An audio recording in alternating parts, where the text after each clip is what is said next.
زندگی کا انجام۔ ماستی وینکٹیسا کنڑ زبان کی مشہور مصنف ہیں۔ تعلیم کی تکمیل کے بعد وہ میسور سول سروس میں شامل ہوئے۔ اپنی اعلیٰ خدمات کی بنا پر انہیں ریاست میسور کا وزیر ہونا چاہیے تھا، مگر ان کے ساتھ ناانصافی کی گئی۔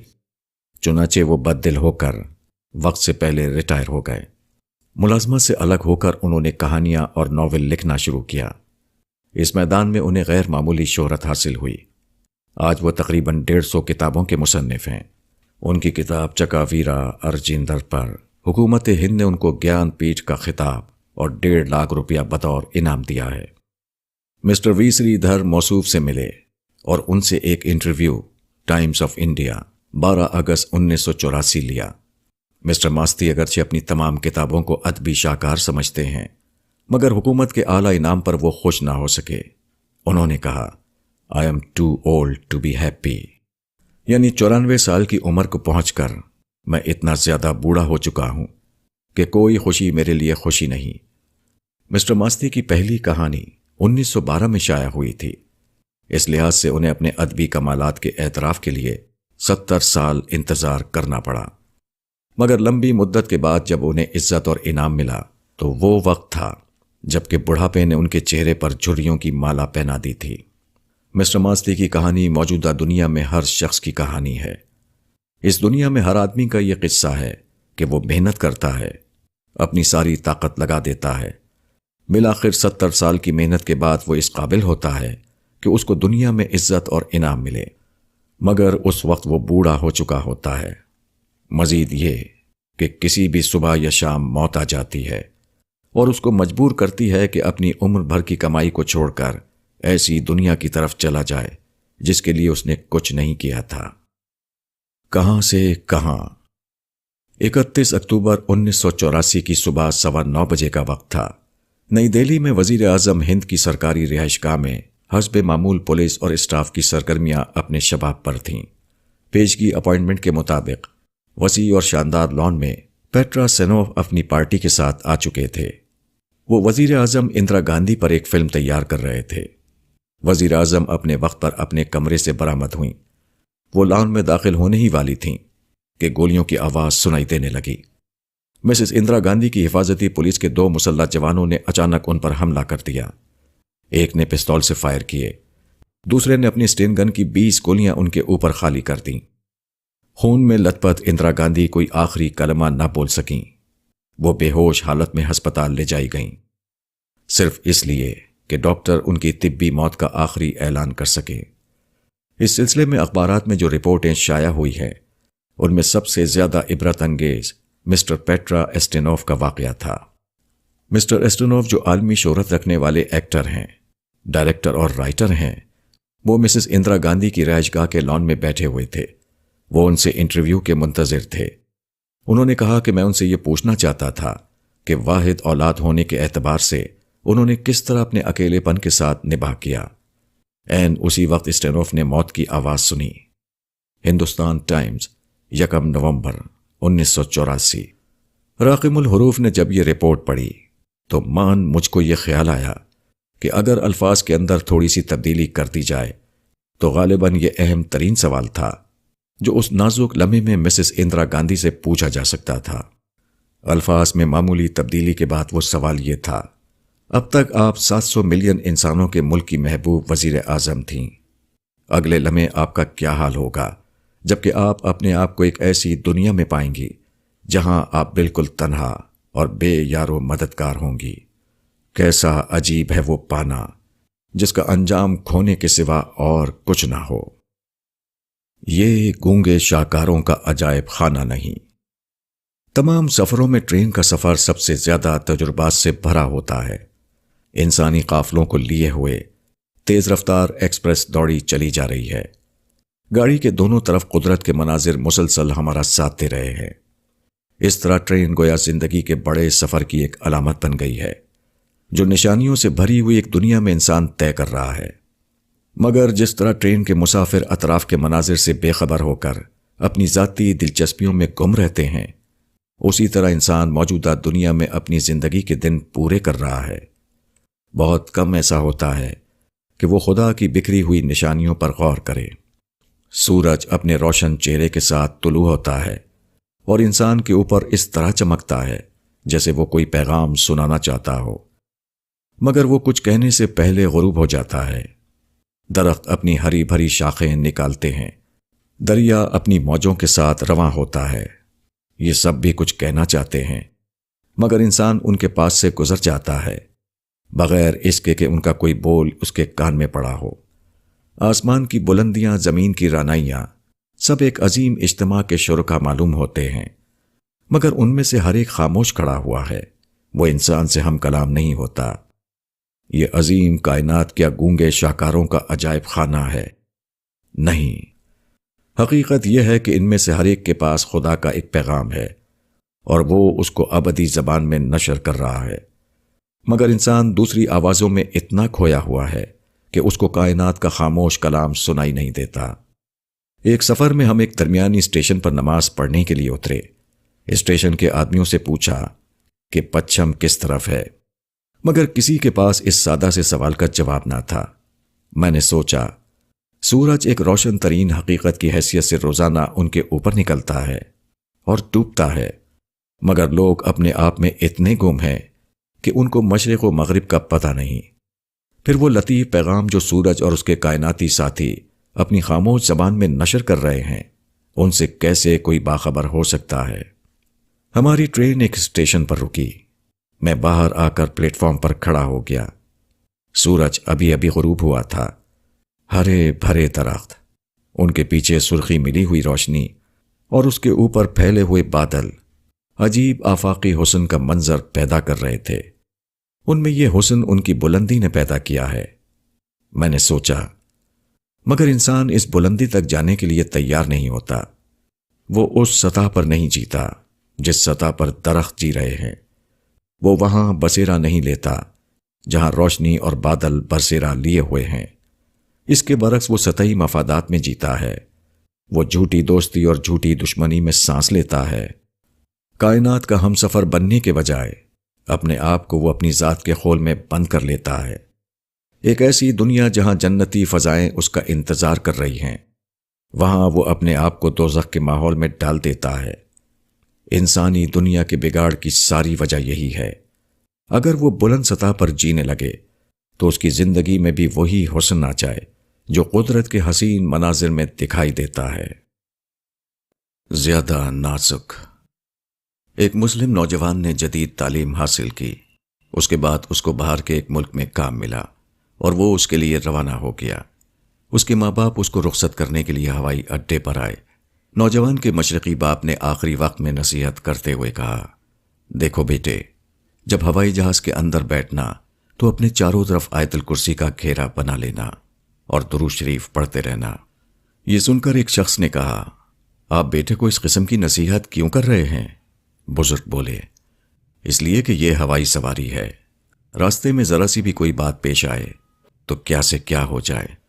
آپ کو شاید معلوم نہیں کہ ہم میں سے ہر شخص اس سے زیادہ خطرناک ہوائی سواری پر بیٹھا ہوا ہے۔ آدمی نے دوبارہ کہا، یہ زمین جس پر ہم آپ ہیں، یہ ہوائی جہاز سے بھی زیادہ نازک سواری ہے۔ ہماری زمین کسی ٹھوس چیز پر رکھی ہوئی نہیں ہے، بلکہ اتھاہ خلا میں معلق ہے۔ وہ ہوائی جہاز سے کہیں زیادہ تیز رفتاری کے ساتھ حرکت کر رہی ہے۔ ایک طرف وہ اپنے محور پر 20 میل فی سیکنڈ کی رفتار سے گھوم رہی ہے، دوسری طرف وہ اپنے مدار پر 15 سیکنڈ فی میل کی رفتار سے دوڑ رہی ہے۔ ہوائی جہاز تو درمیانی مقامات پر اترتے ہیں، مگر زمین کا تیز رفتار سفر بغیر رکے ہوئے مسلسل جاری ہے۔ اس قسم کی تفصیلات بیان کرنے کے بعد مذکورہ شخص نے کہا، اگر آپ کو اپنے اس زمینی سفر کا واقعی احساس ہو تو آپ ہر وقت آیت الکرسی اور درود شریف پڑھتے رہیں۔ آپ کے اوپر لرزہ طاری ہو جائے، ہوائی سفر سے کہیں زیادہ آپ کو اپنے زمینی سفر کی فکر لاحق رہنے لگے۔ لوگ انسانی واقعات سے متاثر ہوتے ہیں، وہ خدائی واقعات سے متاثر ہونا نہیں جانتے۔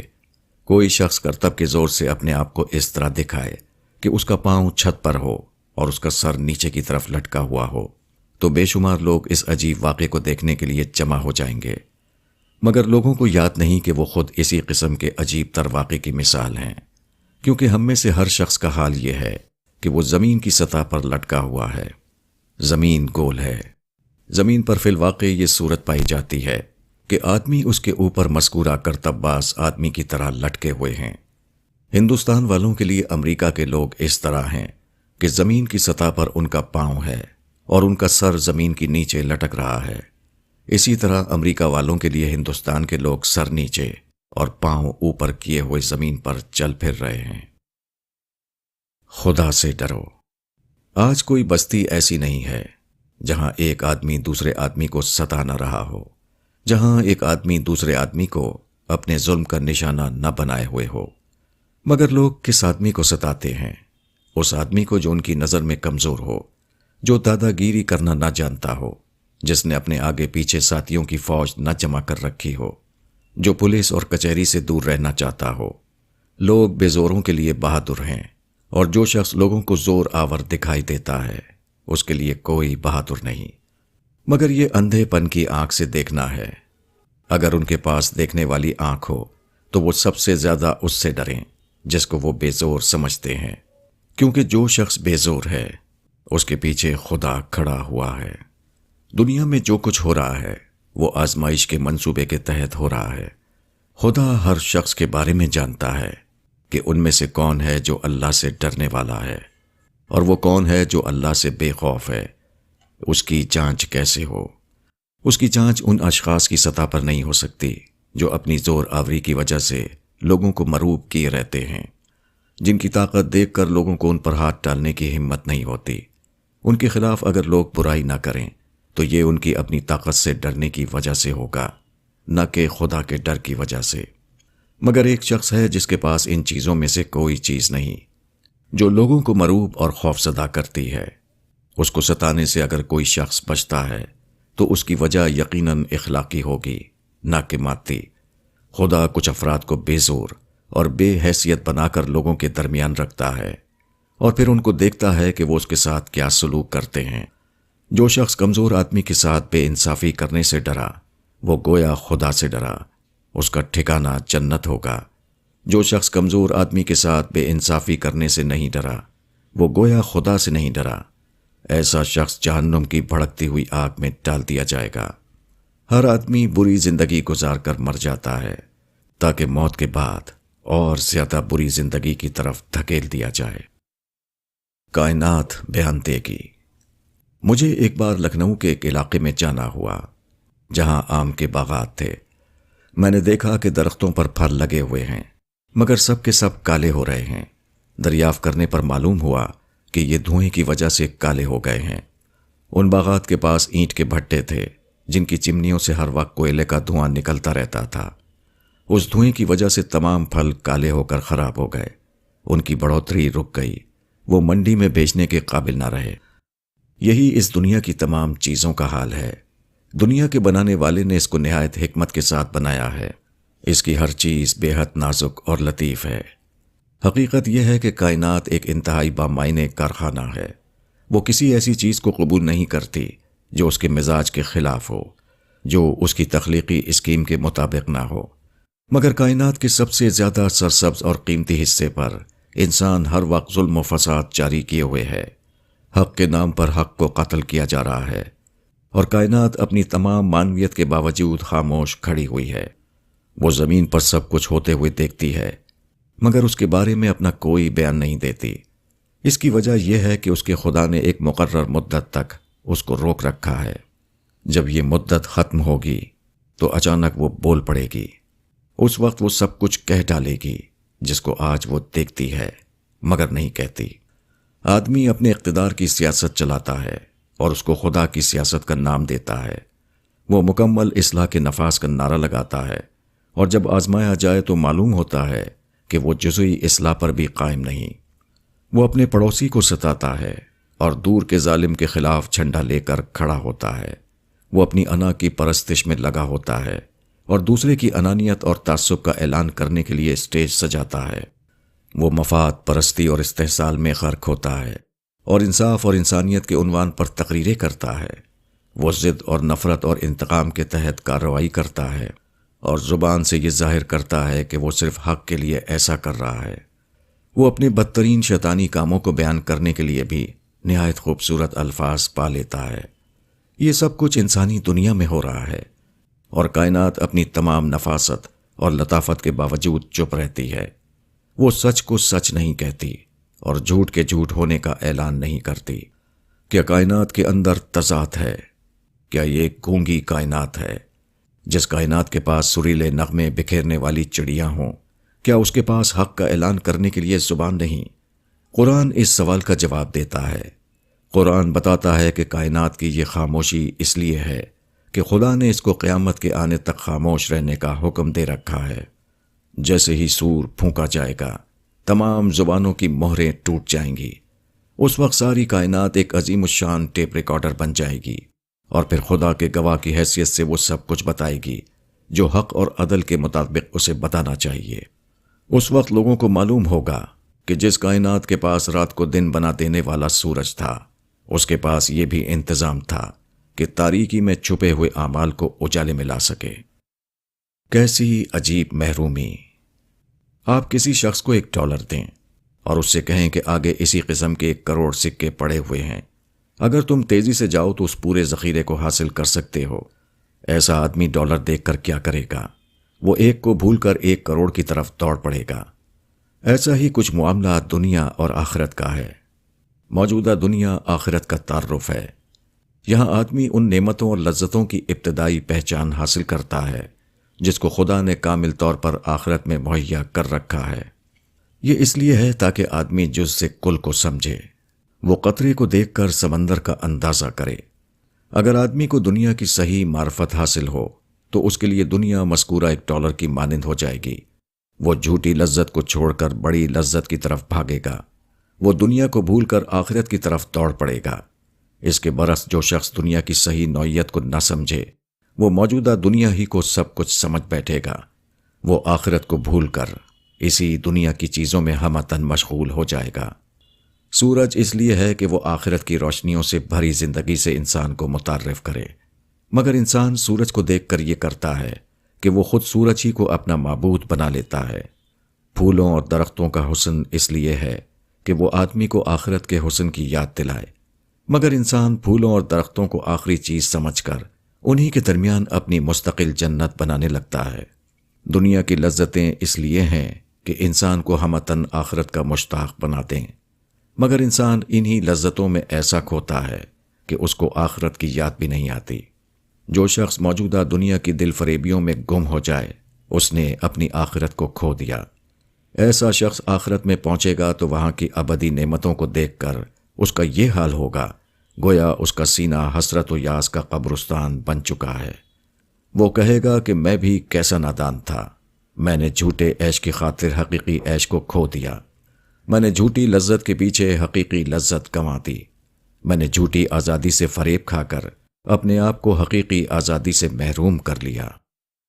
سب چلے گئے۔ فیبین سوشلزم 100 سال پہلے انگلینڈ میں وجود میں آئی۔ برنارڈ شاہ اور دوسرے بہت سے دانشور اس سے وابستہ تھے۔ فیبین کا لفظ ایک رومی جنرل فیبیز میکسیمس کے نام سے لیا گیا تھا۔ یہ لوگ غریبی اور جہالت کے خاتمے پر زور دیتے تھے اور جبر کے بغیر سوشلزم لانے کے علم بردار تھے۔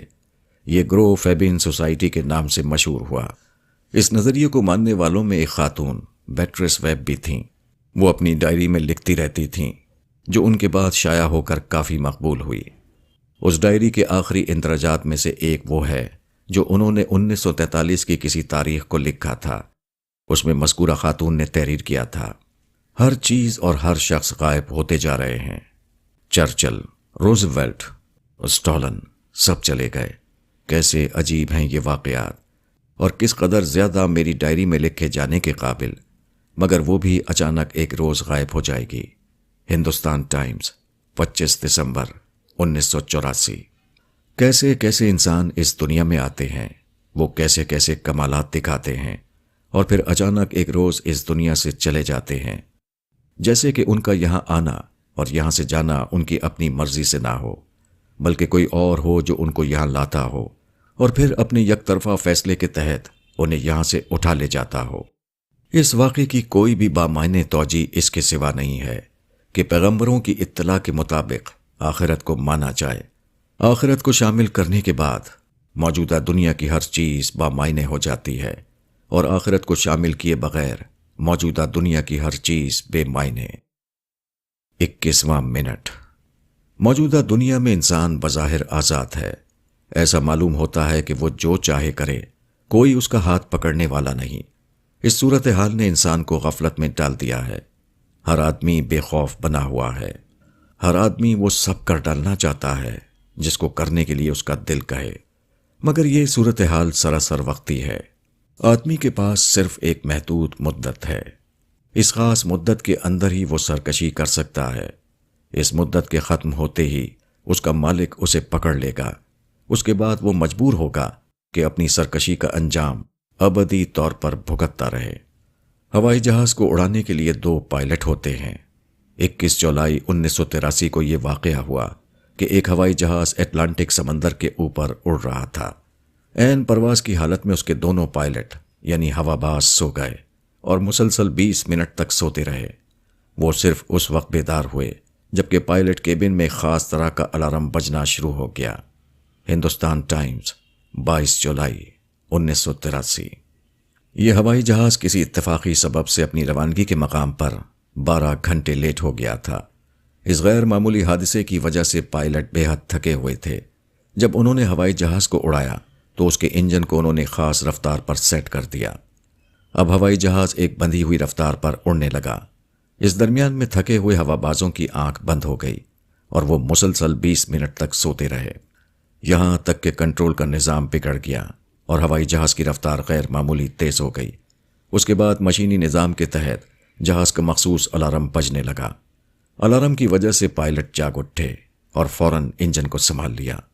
فوراً بورو، انگلینڈ کے ہوائی جنرل، فیڈ بیک میں ایک ہواباز نے اس واقعے کا ذکر کرتے ہوئے لکھا ہے کہ میں یہ سوچ کر کانپ اٹھتا ہوں کہ کیا کچھ ہو سکتا تھا۔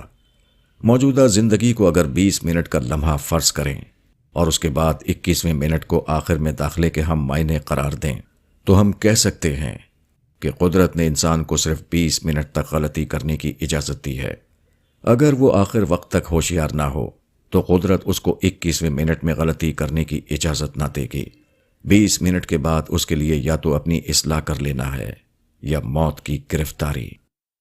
آرزوؤں کی دنیا۔ جنت کا انکار اپنے آپ کا انکار ہے۔ جو شخص جنت کو نہیں مانتا وہ خود اپنی نفی کر رہا ہے۔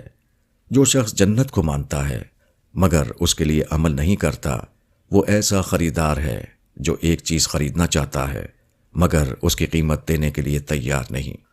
ہر انسان سب سے زیادہ کیا چاہتا ہے؟ ہر انسان کی سب سے بڑی خواہش یہ ہے کہ وہ اپنے خوابوں کی دنیا کو پا سکے، وہ ابدی طور پر جیتا رہے، وہ اپنی تمام آرزوؤں کی تکمیل کر سکے، وہ ایسی زندگی کا مالک بنے جو ہر قسم کی محدودیت اور ناخوشگواری سے خالی ہو۔ یہ آدمی کی سب سے بڑی تمنا ہے۔ ہر آدمی اپنی اس تمنا کی تکمیل کے لیے دوڑ رہا ہے، مگر کوئی بھی آدمی اپنی اس تمنا کو پورا نہیں کر پاتا۔ آدمی اپنی صحت بناتا ہے مگر بہت جلد اس کی صحت کسی حادثے یا بڑھاپے کا شکار ہو جاتی ہے۔ آدمی دولت جمع کرتا ہے مگر دولت اس کے قلب و دماغ کو سکون نہیں دیتی۔ وہ اقتدار پر قبضہ کرتا ہے مگر اقتدار صرف اس کے مسائل میں اضافے کا سبب بنتا ہے۔ وہ عیش و عشرت کے سامان اکٹھا کرتا ہے مگر جلد ہی وہ اکتاہٹ کا شکار ہو جاتا ہے۔ ہر آدمی اپنے لیے ایک جنت کی تعمیر میں لگا ہوا ہے مگر وہ اپنی جنت بنا نہیں پاتا کہ اس کی موت آ جاتی ہے۔ وہ اپنی تمام آرزوؤں اور تمناؤں کو لیے ہوئے موجودہ دنیا سے چلا جاتا ہے۔ آدمی موت کے بعد کہاں جاتا ہے؟ وہ وہاں جاتا ہے جہاں اس کے خوابوں کی جنت بنی ہوئی ہے، مگر یہ جنت اس شخص کو ملتی ہے جس نے موت سے پہلے والی زندگی میں اس کی قیمت ادا کی ہو۔ جو شخص موجودہ دنیا میں جنت کی قیمت ادا نہیں کرتا، وہ گویا اس چیز کی محرومی کا خطرہ مول لے رہا ہے جس کو وہ سب سے زیادہ پانا چاہتا ہے۔ جنت ہماری آرزوؤں کا محل ہے، مگر جنت صرف اس شخص کے حصے میں آتی ہے جس نے اس کو آخرت میں تعمیر کیا ہو۔ جو شخص اپنی جنت میں موجودہ دنیا تعمیر کرے، اس کے لیے ابدی محرومی کے سوا اور کچھ نہیں۔ کیسی عجیب ہے وہ محرومی، جبکہ آدمی عین اسی چیز سے ابدی طور پر محروم ہو جائے جس کے لیے وہ ساری عمر سب سے زیادہ آرزو مند بنا ہوا تھا۔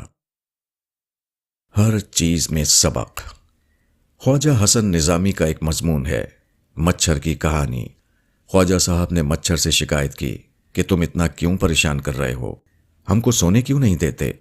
مچھر نے جواب دیا، سونے اور ہمیشہ سونے کا موقع ابھی نہیں آیا، جب آئے گا تو بے فکر ہو کر سونا، ابھی تو ہوشیار رہنے اور کچھ کام کرنے کا وقت ہے۔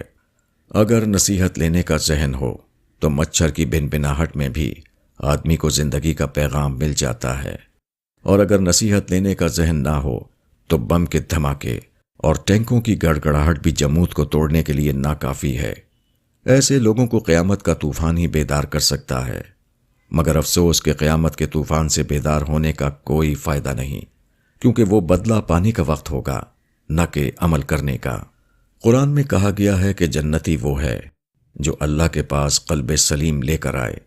حدیث میں ارشاد ہوا ہے کہ اللہ جس کے ساتھ بھلائی کا ارادہ کرتا ہے اس کو دین کی سمجھ دے دیتا ہے۔ اس سے معلوم ہوا کہ اللہ کی سب سے بڑی نعمت یہ ہے کہ آدمی کا ذہن کھلا ہوا ہو، وہ حق کو اس کی اصلی شکل میں دیکھ سکے، وہ نفسیاتی پیچیدگیوں سے آزاد ہو کر رائے قائم کرنے کی صلاحیت رکھتا ہو۔ ایسے آدمی کے سامنے جب کوئی سچائی یا کوئی سبق کی بات آتی ہے تو اس کو سمجھنے میں اسے دیر نہیں لگتی، وہ اس کو فوراً پا لیتا ہے اور اپنی زندگی میں اس کو شامل کر لیتا ہے۔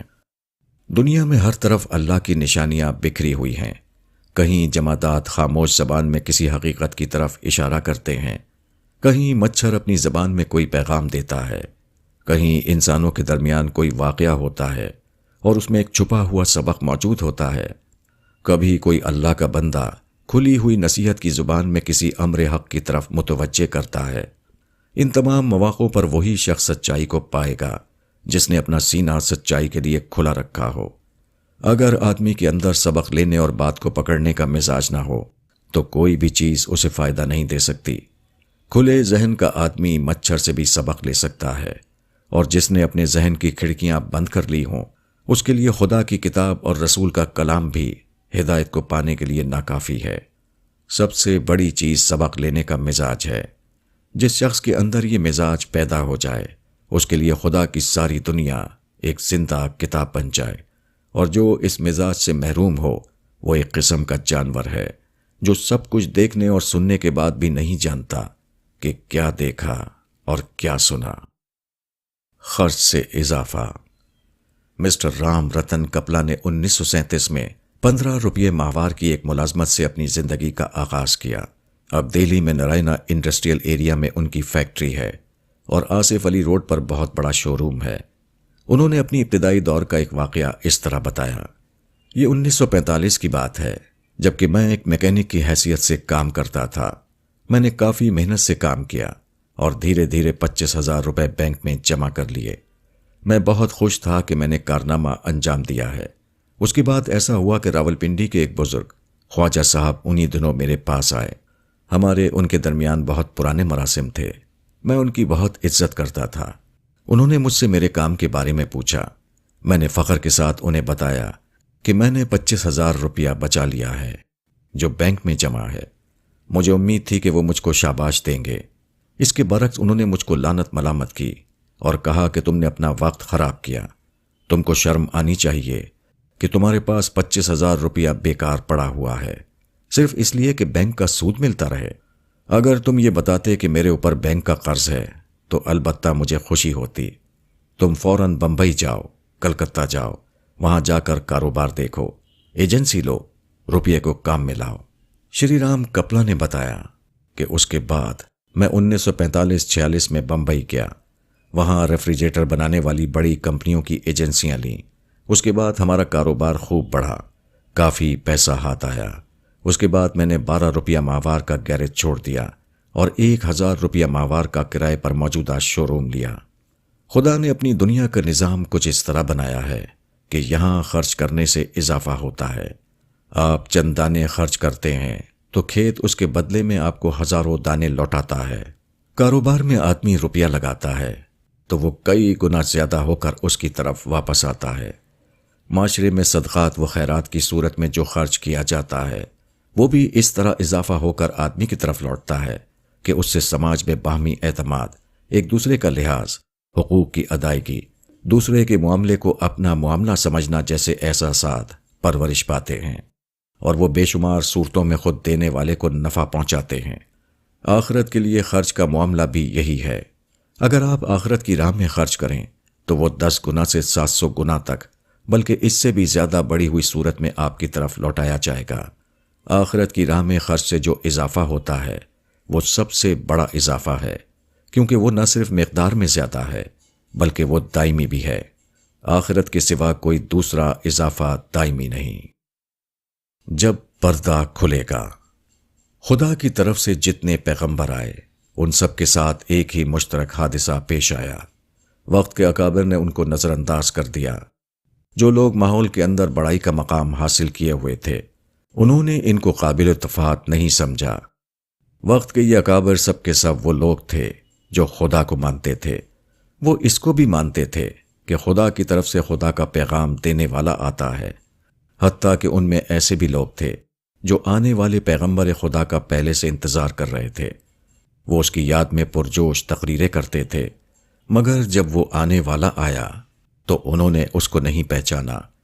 انہوں نے حقارت کے ساتھ اس کو رد کر دیا۔ چونکہ وہ تقلید آبا کی سطح پر جی رہے تھے، وہ صرف ان پچھلے پیغمبروں کو پہچان سکے جن کا نام ان کے آبائی مذہب میں شامل تھا، جو ان کی قومی تقلید کا حصہ بن چکا تھا، جو انہیں تاریخی روایت کے تسلسل میں مل رہا تھا۔ وقت کا پیغمبر ابھی ان اضافی خصوصیات سے خالی تھا، اس لیے وہ ان کو دکھائی بھی نہیں دیا۔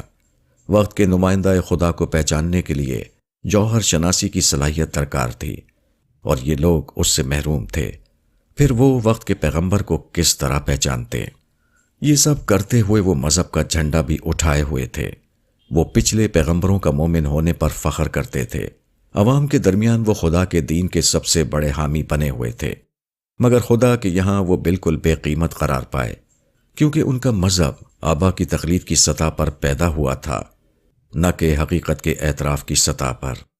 آخرت میں جب ان پر کھلے گا کہ انہوں نے جس کو نظر انداز کیا وہی وہ تھا جس کی زبان سے خدا نے اپنا کلام جاری کیا تھا، جو دنیا میں خدا کا نمائندہ بنا کر کھڑا کیا گیا تھا، تو یہی واقعہ ان کی ابدی رسیائی کے لیے کافی ہوگا۔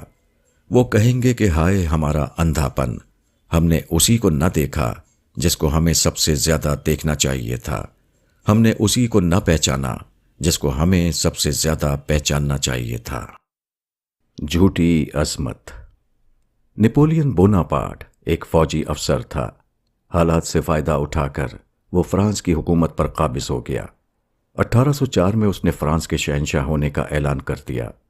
نپولین نے فتوحات کا سلسلہ شروع کیا، یہاں تک کہ انگلینڈ کو چھوڑ کر وہ پورے یورپ کا فاتح بن گیا۔ اس نے فرانس کی ایک دلکش خاتون جوزفین سے شادی کی، مگر 1810 میں اس نے جوزفین سے علیحدگی اختیار کر لی، کیونکہ وہ شہنشاہ یورپ کا جانشین پیدا کرنے میں ناکام رہی تھی۔ اس کے بعد نپولین نے آسٹریا کے بادشاہ کی لڑکی میری لوئی سے شادی کی۔ 1811 میں اس کے یہاں ایک لڑکا پیدا ہوا جس کا نام اس نے فرانسس جوزف چارلز رکھا۔ نپولین خوش تھا کہ اس نے اپنی بادشاہت کا تسلسل قائم رکھنے کے لیے اپنا ایک ولی عہد پا لیا ہے، مگر اس کے جلد ہی بعد یہ واقعہ ہوا کہ نپولین کی سیاسی ہرس نے اس کو روس سے ٹکرا دیا۔ روس کی فوجیں اگرچہ نپولین کی فوجوں کا مقابلہ نہ کر سکیں، تاہم روس کا جغرافیہ اس کی مدد پر آ گیا۔ نپولین کی فوجیں روس کی شدید برف باری کی تاب نہ لا سکیں۔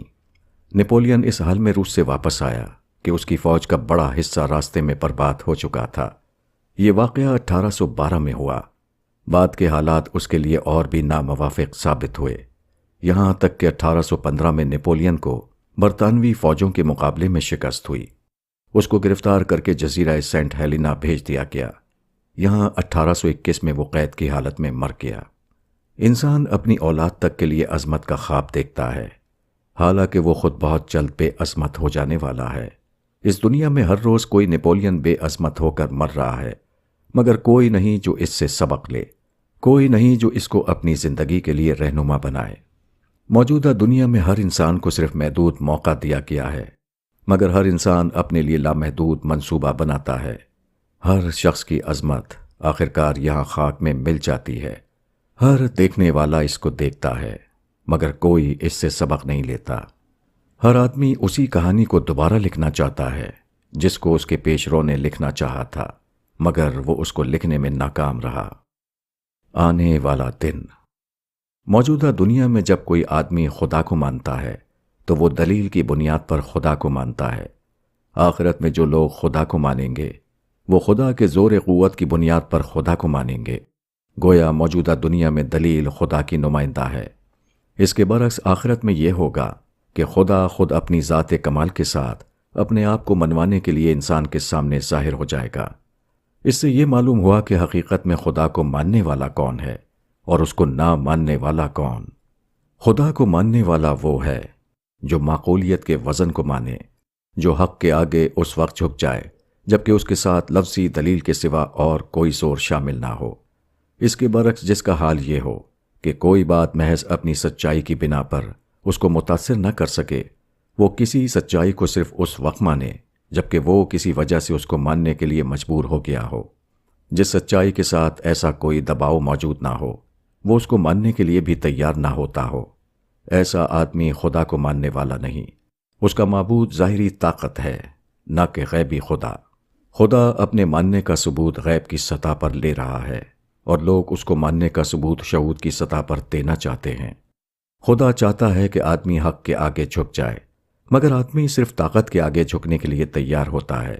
خدا چاہتا ہے کہ آدمی محض خدا کے خوف کی بنا پر انصاف کے طریقے کو اپنا لے، مگر انسان صرف اس وقت انصاف کرنے پر راضی ہوتا ہے جبکہ وہ اس کے لیے مجبور ہو گیا ہو۔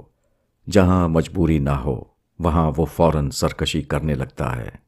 موجودہ دنیا امتحان کی دنیا ہے۔ یہاں آدمی کو موقع ہے کہ وہ اپنی حقیقت کو چھپا لے، مگر قیامت ہر آدمی کو برہنہ کر دے گی۔ اس وقت بہت سے خدا پرست غیر خدا پرستوں کی صف میں نظر آئیں گے۔ بہت سے حق کو ماننے والے حق کو نہ ماننے کے مجرم قرار دیے جائیں گے۔ بہت سے لوگ جنت کا الاٹمنٹ لیے ہوئے ہیں، وہ اپنے آپ کو جہنم کے دروازے پر کھڑا ہوا پائیں گے۔ انسان کتنا زیادہ بے ڈر بنا ہوا ہے، حالانکہ کتنا زیادہ ڈر کا لمحہ اس کے لیے آنے والا ہے۔ عجیب یادگار۔ مسز اندرا گاندھی پہلی بار 1966 میں ہندوستان کی وزیر اعظم بنی۔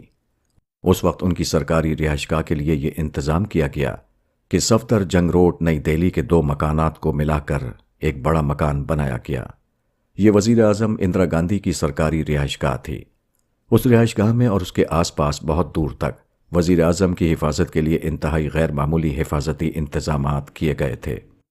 مگر 31 اکتوبر 1984 کو مسز گاندھی کا خاتمہ سادہ طور پر اس طرح ہوا کہ مسز گاندھی کے حفاظتی دستے کے 2 آدمیوں بینت سنگھ اور ستونت سنگھ نے انہیں اسی ہتھیار کا نشانہ بنا کر ختم کر دیا جو وزیر اعظم کی جان کی حفاظت کے لیے انہیں خصوصی طور پر مہیا کیے گئے تھے۔ صفدر جنگ روڈ کے اس مکان کو اب مسز اندرا گاندھی کی یادگار میں تبدیل کیا جا رہا ہے۔ اس سلسلے میں حکومت کے منصوبے کو بتاتے ہوئے اخباری رپورٹر ٹائمز آف انڈیا 10 نومبر 1984 میں یہ الفاظ درج تھے۔ حکومت کا خیال ہے کہ اس گھر کو ایک ایسے مقام کی حیثیت سے باقی رکھنا چاہیے جہاں لوگ آئیں اور اس خاتون کو خراج عقیدت پیش کریں جو دنیا کی سب سے زیادہ طاقتور خاتون تھیں اور یہاں ایک شہید کی حیثیت سے مری۔ مسز اندرا گاندھی کی زندگی کے 2 رخ ہیں، ایک ان کا ہندوستان کا وزیر اعظم ہونا، دوسرا ان کا بے یار و مددگار انسان کی حیثیت سے مارا جانا۔ دونوں کو ملا کر دیکھیے تو مسز اندرا گاندھی کی زندگی انسان کے کمال عشق کی داستان سنا رہی ہے۔ اس سے معلوم ہوتا ہے کہ اس دنیا میں ایک وزیر اعظم بھی اتنا ہی کمزور ہے جتنا ایک معمولی انسان، مگر جن لوگوں نے مسز گاندھی کے پہلے رخ کو ان کے دوسرے رخ سے الگ کر کے دیکھا، ان کے لیے یہ واقعہ بالکل الٹے مفہوم کا حامل بن گیا۔ کیسی عجیب بات ہے، جو واقعہ انسانی عجز کا سبق دے رہا ہے اس سے نادان لوگ انسانی کبریائی کا سبق لے رہے ہیں۔ جو واقعہ انسان کے بے طاقت ہونے کا ثبوت ہے اس کو اس بات کی یادگار بنایا جا رہا ہے کہ انسان کس قدر طاقتور ہے۔ یہ سونے والے۔ حدیث میں آیا ہے کہ رسول اللہ صلی اللہ علیہ وسلم نے فرمایا، میں نے نہیں دیکھا کہ جہنم جیسی چیز سے بھاگنے والا سو گیا ہو، اور میں نے نہیں دیکھا کہ جنت جیسی چیز کو چاہنے والا سو گیا ہو۔ جہنم کا عذاب کتنا ہولناک ہے، مگر آدمی اس سے غافل ہے۔ جنت کی نعمتیں کتنی لذیذ ہیں، مگر آدمی کو اس کا کوئی شوق نہیں۔ یقیناً یہ زمین پر ہونے والے تمام واقعات میں سب سے زیادہ عجیب ہے۔ لوگ سو رہے ہیں تاکہ اس وقت جاگیں جبکہ جہنمی آگ کے شعلے ان کے لیے سونے کو ناممکن بنا دیں۔ لوگ غافل ہیں تاکہ اس وقت ہوشیار ہوں جبکہ محرومی اور رسوائی ان کے اوپر اس طرح ٹوٹ پڑے کہ ان کے لیے اس سے بھاگنے کا کوئی راستہ نہ ہو۔ آج ہر آدمی بے ہوش نظر آتا ہے۔ ہر آدمی اپنے آپ میں اس طرح گم ہے جیسے اس کے اوپر کوئی اور طاقت نہیں، حالانکہ موت ہر روز بتا رہی ہے کہ آدمی ایک ایسی حقیقت سے دوچار ہے جس کے مقابلے میں کسی کا کچھ بس نہیں چلتا۔ انسان کتنا زیادہ مجبور ہے، مگر وہ اپنے آپ کو کتنا زیادہ با اختیار سمجھتا ہے۔ آدمی وعدہ کرتا ہے مگر اس کے بعد اس کو نظر انداز کر دیتا ہے۔ اس کے اوپر کسی کا ایک حق آتا ہے مگر وہ اس کو ادا نہیں کرتا۔ آدمی کے سامنے ایک سچائی آتی ہے مگر وہ اس کا اعتراف نہیں کرتا۔ وہ دوسرے کے اوپر ایک طرفہ الزام لگاتا ہے اور اپنی غلطی ماننے کے لیے تیار نہیں ہوتا۔ وہ چھوٹوں کو نظر انداز کر کے بڑوں کا استقبال کرتا ہے۔ وہ اپنی زندگی کو اصول کے تابع کرنے کے بجائے خواہشات کے تابع کرتا ہے۔ وہ زور آور سے دبتا ہے اور بے زور کو ستاتا ہے۔ وہ خدا کے مرکز کو توجہ بنانے کے بجائے خود اپنی ذات کو اپنا مرکز توجہ بناتا ہے۔ وہ جنت کے اشتیاق اور جہنم کے اندیشوں میں جینے کے بجائے دنیا کے اشتیاق اور دنیا کے اندیشوں میں جیتا ہے۔ آدمی یہ سب کچھ کرتا ہے اور بھول جاتا ہے کہ اپنی اس روش سے اپنے آپ کو جہنم کے قریب لے جا رہا ہے اور اپنے آپ کو جنت کے لیے نااہل ثابت کر رہا ہے۔ وہ انسان جس کو اسی چیز کا شوق نہیں جس کا اسے سب سے زیادہ شوق ہونا چاہیے۔ وہ انسان جو اسی چیز سے سب سے زیادہ بے خوف ہے جس سے اس کو سب سے زیادہ خوف کرنا چاہیے۔ خدا اور انسان۔ کائنات خدا کا آئینہ ہے۔ یہاں خدا اپنی مخلوقات کے روپ میں نمایاں ہے۔ آدمی کی حساسیت اگر زندہ ہو تو اپنے گرد و پیش میں وہ خدا کو پائے گا، اپنے چاروں طرف وہ خدا کا مشاہدہ کرے گا۔ خدا کی کائنات اس کے لیے خدا کا زندہ ثبوت بن جائے گی۔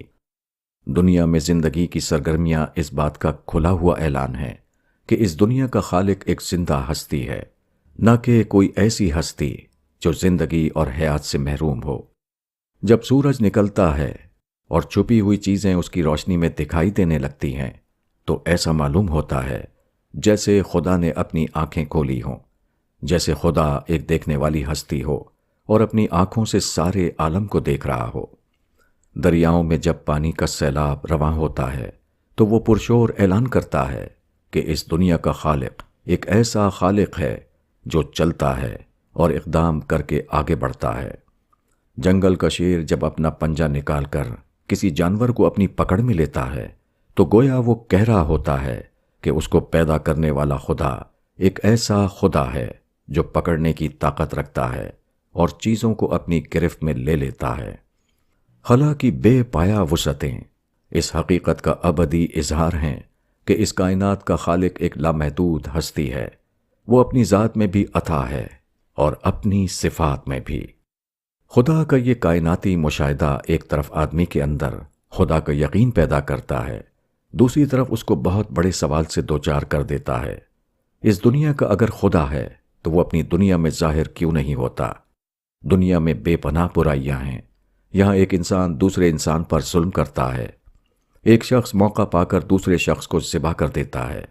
یہ سب خدا کی دنیا میں ہر روز ہو رہا ہے، مگر خدا ظالموں کا ہاتھ نہیں پکڑتا، وہ مظلوموں کی جانب کھڑا نہیں ہوتا۔ اس سوال کو صرف اس وقت سمجھا جا سکتا ہے جبکہ مخلوقات کے بارے میں خالق کی اسکیم کو سمجھ لیا جائے۔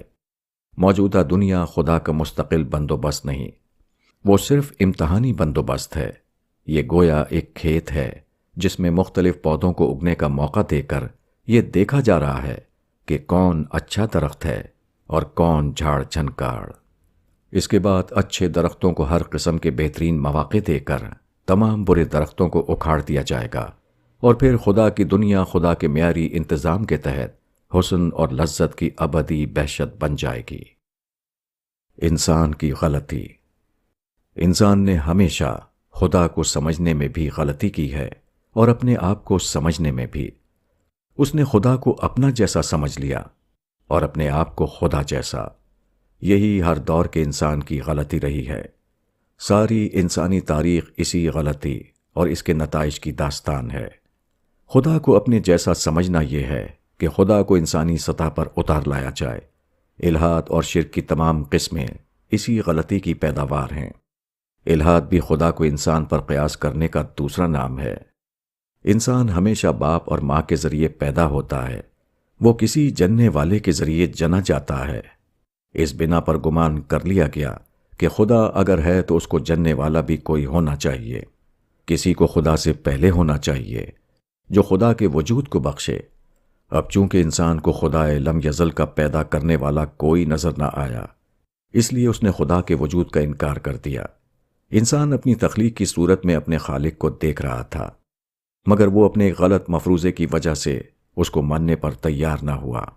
جن لوگوں نے خدا کو مانا، انہوں نے یہی غلطی دوسرے انداز سے کی۔ انہوں نے دیکھا کہ انسان جب کوئی کام انجام دیتا ہے تو بہت سے لوگوں کی مدد سے انجام دیتا ہے۔ اس بنا پر انہوں نے خدا کے بھی شریک اور مددگار فرض کر لیے۔ انسان کے یہاں بڑے لوگوں کی سفارشیں چلتی ہیں، چنانچہ مان لیا گیا کہ خدا کے بھی کچھ مخصوص اور قریبی لوگ ہیں جو خدا کے دربار میں اثر رکھتے ہیں اور خدا ان کی سفارشیں قبول کرتا ہے۔ انسان جذبات سے مغلوب ہوتا ہے، وہ اکثر حق کے تقاضوں کو چھوڑ کر جذباتی میلان کے تحت فیصلے کرتا ہے۔ اس پر قیاس کرتے ہوئے یہ عقیدہ بنا لیا گیا کہ خدا محض گروہی تعلق کی بنیاد پر کچھ لوگوں سے ایسا معاملہ کرتا ہے جو معاملہ وہ دوسرے گروہ سے تعلق رکھنے والوں کے ساتھ نہیں کرتا۔ اس قسم کا ہر عقیدہ خدا کی خدائی کی نفی ہے، مگر انسان اپنی نادانی سے اکثر اپنے ذہن میں ایسے متضاد خیالات کو جمع کر لیتا ہے جن کا بیک وقت درست ہونا ممکن نہیں۔ اپنے آپ کو خدا جیسا سمجھنا یہ ہے کہ آدمی یہ گمان کر لے کہ وہ اپنی تقدیر کا مالک آپ ہے۔ وہ آزاد ہے کہ جو چاہے کرے اور جو چاہے نہ کرے۔ وہ اپنی زندگی کا اصول آپ وضع کرے اور اپنے حلال و حرام کو خود اپنی عقل سے متعین کرے۔ اس قسم کی ہر کوشش گویا اپنے آپ کو خدا کے مقام پر بٹھانا ہے۔ جو چیز صرف خدا کا حق ہے، اس کا حقدار اپنے آپ کو سمجھنا ہے۔ مگر ایسا ہر گمان اس کائنات میں سراسر باطل ہے، کیونکہ انسان صرف ایک عاجز مخلوق ہے، وہ کسی بھی اعتبار سے خالق کا درجہ حاصل نہیں کر سکتا۔ انسان کی تلاش۔ انسان کے اندر ایک عجیب خصوصیت ہے جو کسی دوسری مخلوق میں نہیں، وہ ہے لامتناہی تلاش کا جذبہ۔ ہر آدمی اپنے پیدائشی جذبے کے تحت ایک ایسی نامعلوم چیز کی تلاش میں رہتا ہے جس کو اس نے پایا نہیں۔ کوئی بھی کامیابی اس کو اس طلب کے بارے میں مطمئن نہیں کرتی، کوئی بھی ناکامی اس کے اندر اس جذبے کو فنا نہیں کر پاتی۔ فلاسفر اس کو آئیڈیل کی طلب کہتے ہیں۔ یہ آئیڈیل کی طلب ہی تمام انسانی سرگرمیوں کی حقیقی اور آخری قوت محرکہ ہے۔ اگر یہ طلب نہ ہو تو دنیا کی تمام سرگرمیاں اچانک ٹھپ ہو کر رہ جائیں۔ انسانی ذہن کی یہی وہ زبردست طلب ہے جس کو فرائڈ نے غلط طور پر جنسی خواہش سے تعبیر کیا۔ ایڈلر نے اس کو غلط طور پر حصول طاقت کی خواہش قرار دیا۔ میک ڈوگل نے غلط طور پر کہا کہ یہ انسان کی تمام حیوانی جبلتوں کے مخلوط کا ایک پراسرار نتیجہ ہے۔ مارکس نے اس کو غلط طور پر یہ ثابت کرنے کی کوشش کی کہ یہ انسانی زندگی کی معاشی خواہش ہے اور یہی اس کی تمام سرگرمیوں کو کنٹرول کرتی ہے۔ مگر ان توجیہات کو غلط قرار دینے کے لیے یہی واقعہ کافی ہے کہ یہ چیزیں جن لوگوں کو پوری طرح ملیں وہ بھی مطمئن نہ ہو سکے۔ ان کی اندرونی ہستی بھی اسی طرح بے چین رہی جس طرح ان چیزوں سے محروم رہنے والے بے چین نظر آتے ہیں۔ انسان ہزاروں برس سے اپنے اس آئیڈیل کو دنیا کی چیزوں میں تلاش کر رہا ہے، مگر کوئی بھی شخص اس اطمینان سے دوچار نہیں ہوا کہ اس نے اپنی تلاش کا مکمل جواب پا لیا ہے۔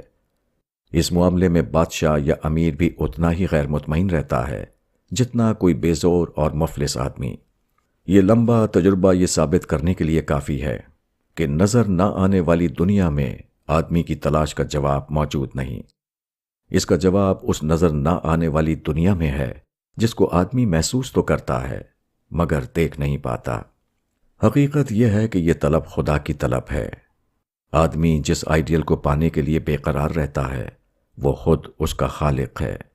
ہر آدمی جس چیز کی تلاش میں ہے وہ دراصل وہ خدا ہے جو اس کی روح میں سمایا ہوا ہے۔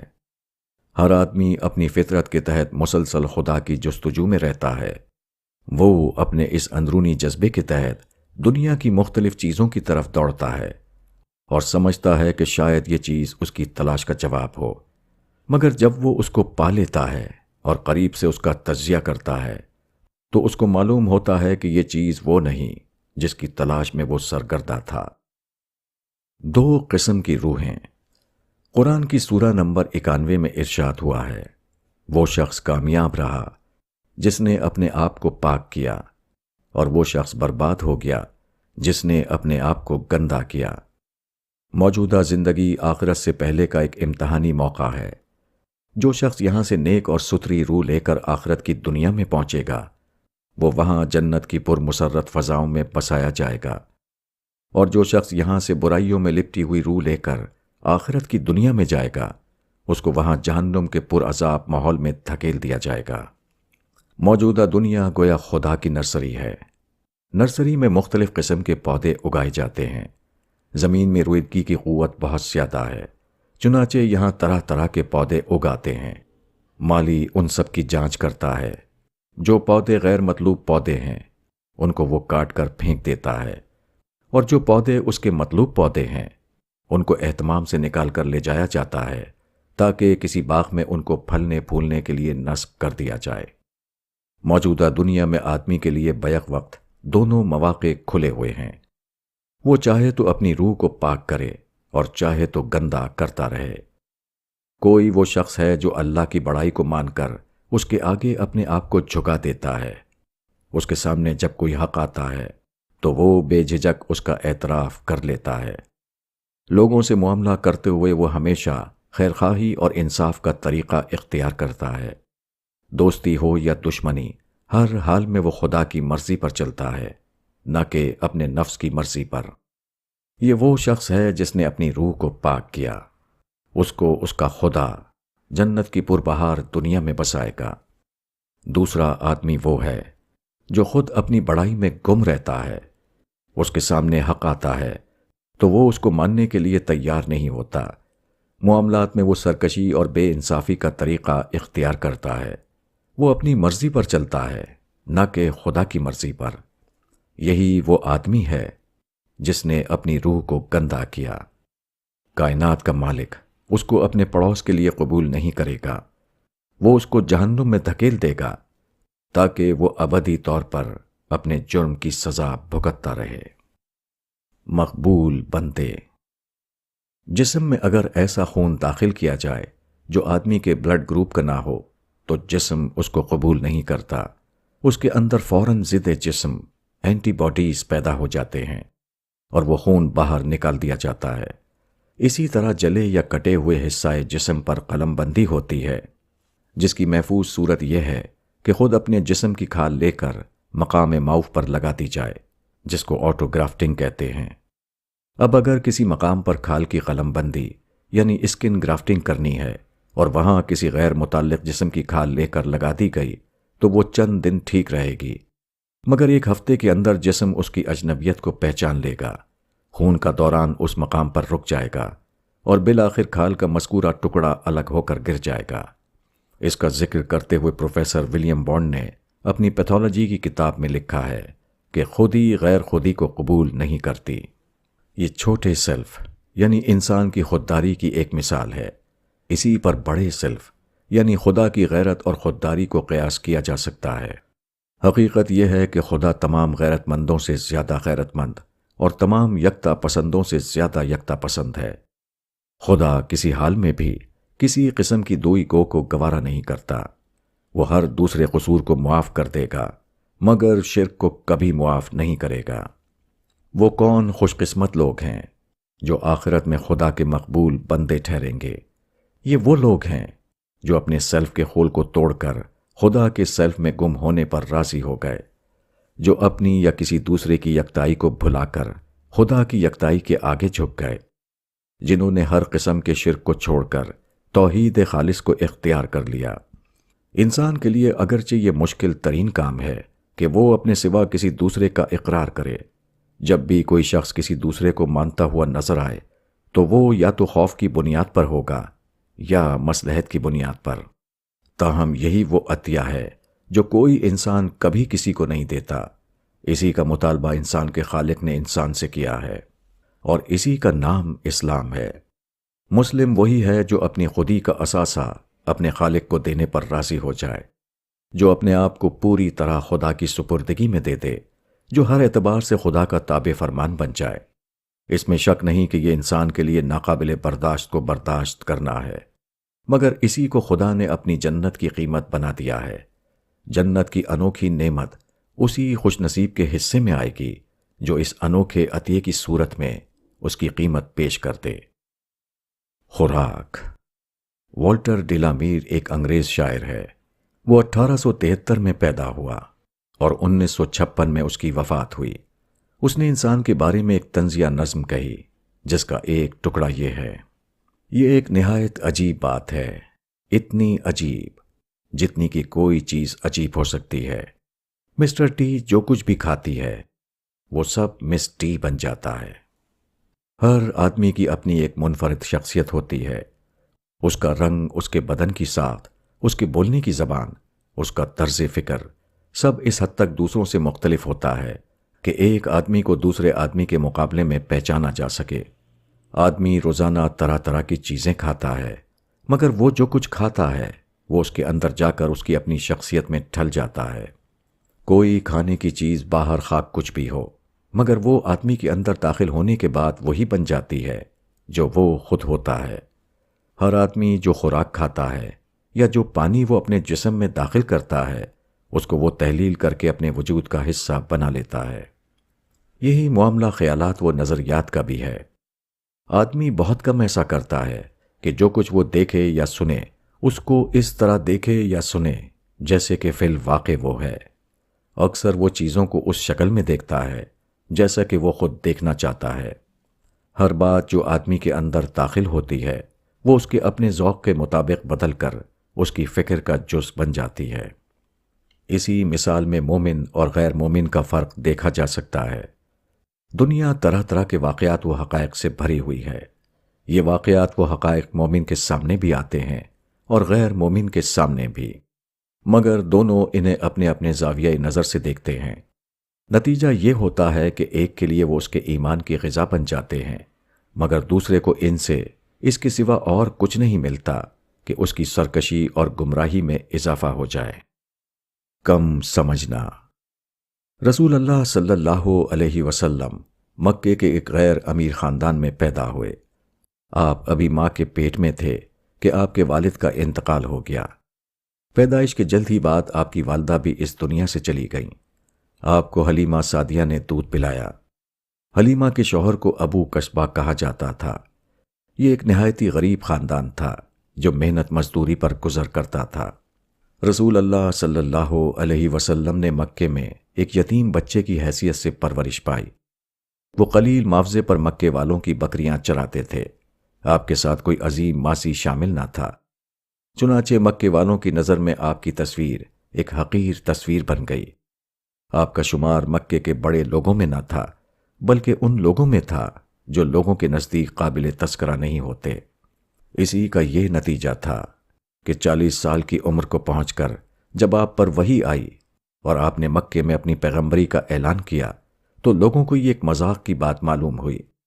مکے والوں کی سمجھ میں نہ آیا کہ وہ شخص جو کل تک ایک معمولی آدمی تھا وہ آج خدا کا رسول کیسے بن گیا۔ انہوں نے حقارت کے ساتھ کہا کہ یہ ابو کبسہ کے لڑکے کو دیکھو، وہ کہتا ہے کہ اس کو آسمان سے وحی آتی ہے۔ یہی چیز ہر دور میں پیغمبروں کے ہم زمانہ لوگوں کے لیے پیغمبروں کا انکار کا سبب بن گئی۔ خدا نے کبھی بادشاہوں یا وقت کی عظیم شخصیتوں کو پیغمبر نہیں بنایا، بلکہ غیر معروف لوگوں میں سے ایک شخص کو پیغمبری کے لیے چن لیا۔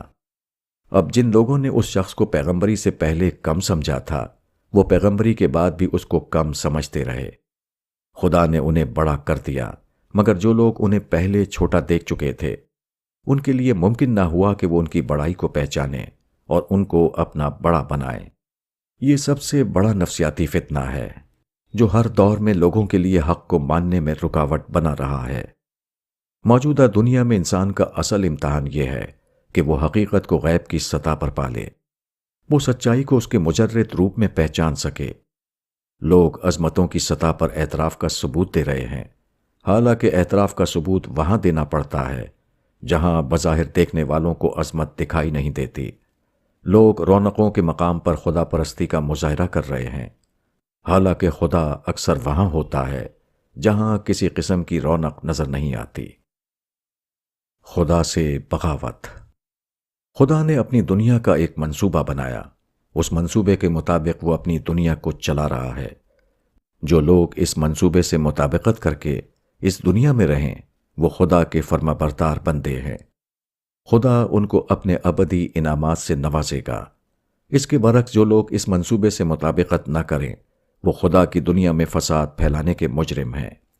خدا انہیں عنقریب پکڑ لے گا اور ان کو ایسی سزا دے گا جس سے ابد تک نکلنا ان کے لیے ممکن نہ ہو۔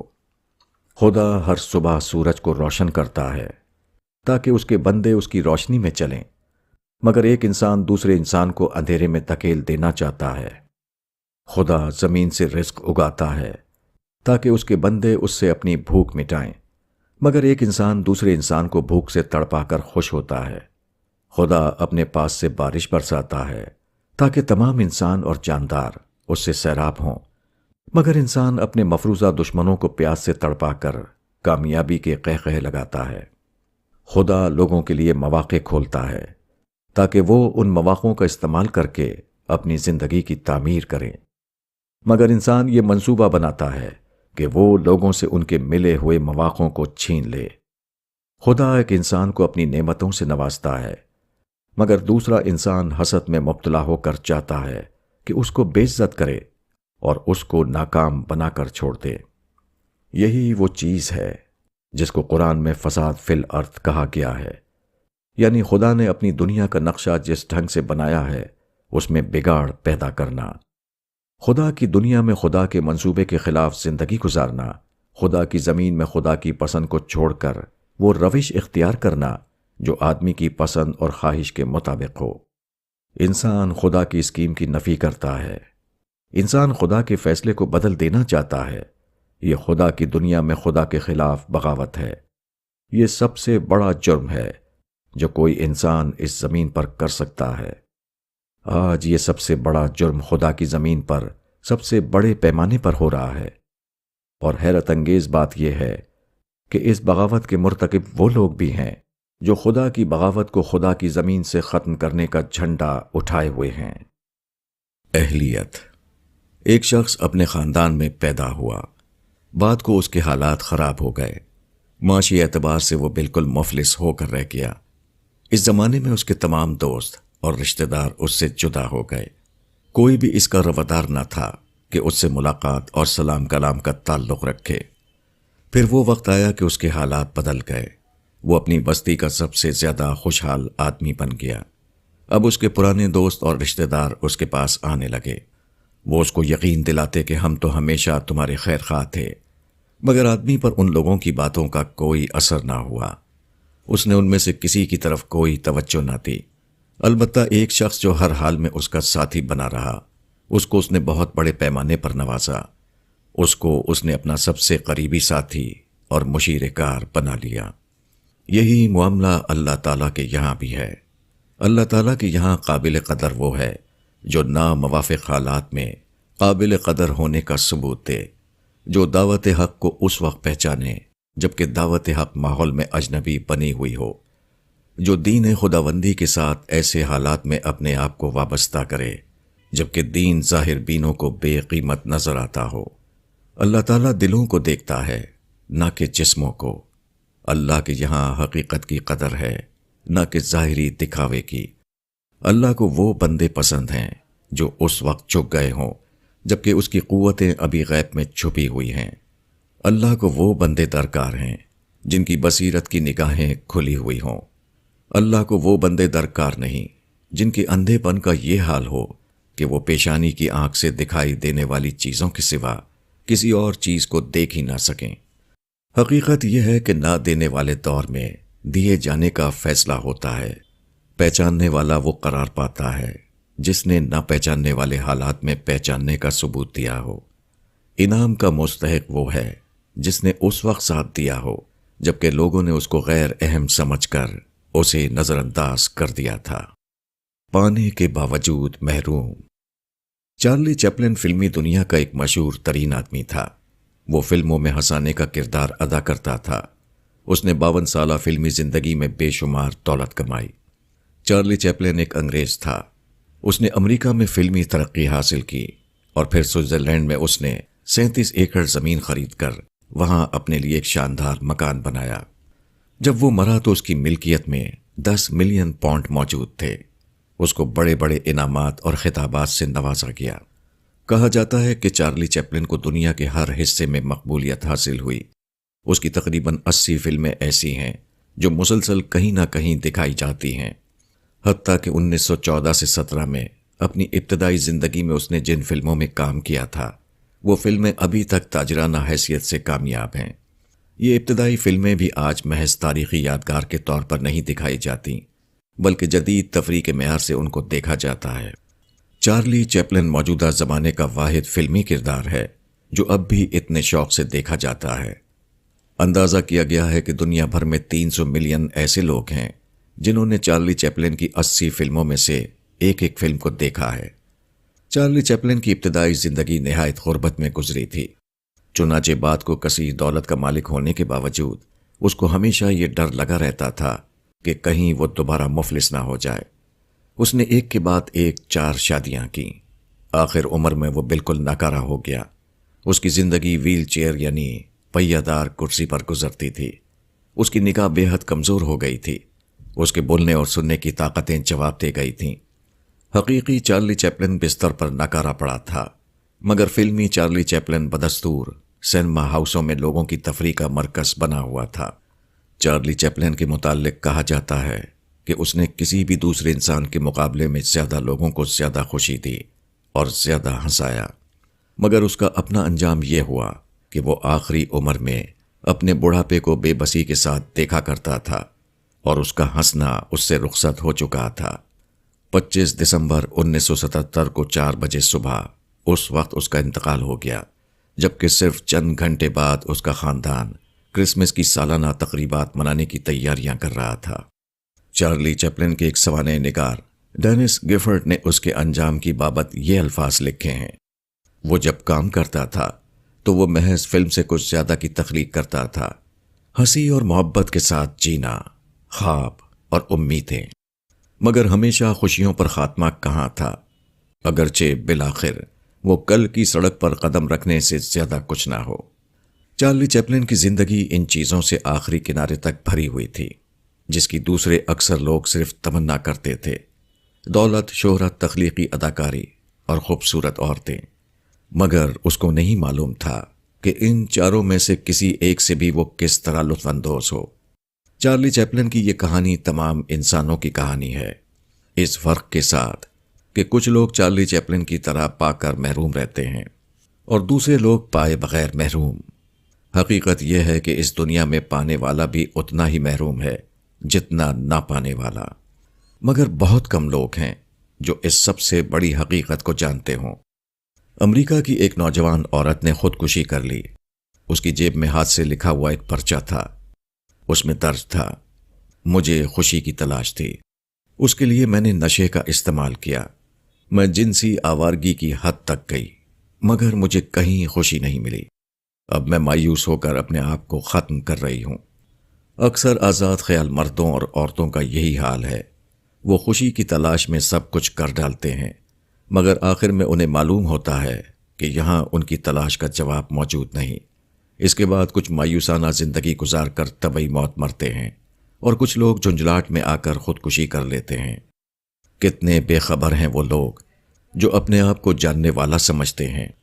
کیسے ناکام ہیں وہ لوگ جن کا نام کامیاب انسانوں کی فہرست میں سب سے آگے لکھا ہوا ہے۔ امتحان کا قرآن و حدیث میں زندگی کا یہ تصور دیا گیا ہے کہ موجودہ دنیا میں کسی کو جو کچھ ملتا ہے وہ صرف بطور آزمائش ملتا ہے، وہ اس کا حق نہیں ہوتا۔ آدمی ان چیزوں سے صرف ایک مقررہ مدت تک فائدہ اٹھاتا ہے، اس کے بعد موت آتی ہے اور اس کے ساز و سامان سے اسے جدا کر دیتی ہے۔ موت سے پہلے یہ چیزیں ہر ایک کو ملتی ہیں، مگر موت کے بعد صرف اس کو ملیں گی جو آزمائش میں پورا اترے۔ اس کو ایک مثال سے سمجھیے۔ ایک طالب علم امتحان کے کمرے میں ہے، وہ اپنا تعلیمی امتحان دے رہا ہے۔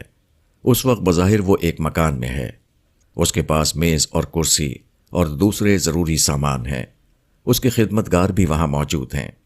بظاہر دیکھنے والوں کو وہ صاحب ملک آدمی نظر آتا ہے، مگر یہ سب کچھ محض وقتی ہے۔ جیسے ہی وقت پورا ہونے کا الارم بجتا ہے، اچانک معلوم ہوتا ہے کہ یہاں اس کا کچھ بھی نہ تھا۔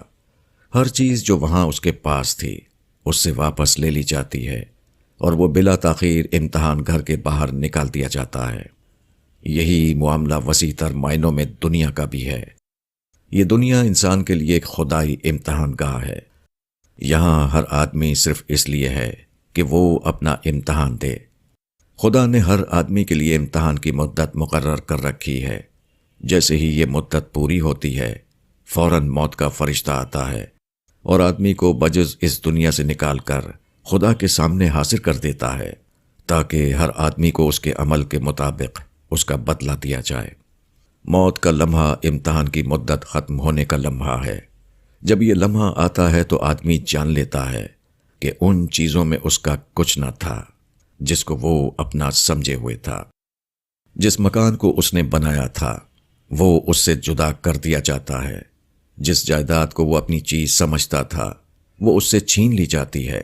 جن آدمیوں کو وہ اپنے آدمی سمجھتا تھا وہ اس سے بچھڑ جاتے ہیں۔ یہ لمحہ ہر آدمی پر آنے والا ہے۔ خوش قسمت ہے وہ جو اس کے آنے سے پہلے اس کو جان لے، جو آنے سے پہلے اس کی تیاری کر لے۔